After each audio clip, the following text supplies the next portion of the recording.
you see this motif quite frequently in hero stories, where the hero has to be raised outside of the kingdom. That happens with King Arthur, for example. And it happens with Harry Potter, right? Because Harry Potter is raised by muggles instead of being inside the magic kingdom. So it's a very common theme, and partly what it means is that it means two things. One is that you do grow up alienated from your culture to some degree.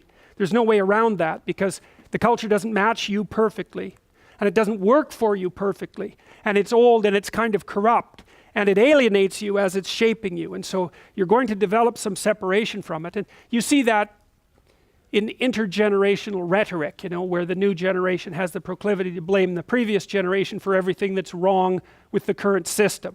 And fair enough, because you do inherit everything that's wrong. Of course, you also inherit everything that's going well, which is a good thing to also notice.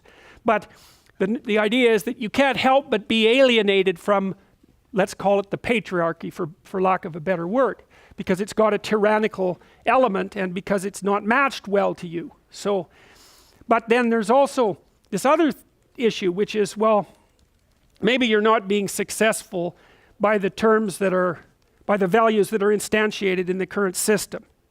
And you might say, well, that's because the system is set up in an unfair manner, and fair enough.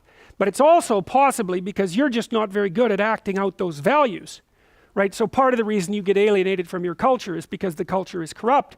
But another part of the reason is you're just not doing as well as you could be. You're not playing by even your own rules properly.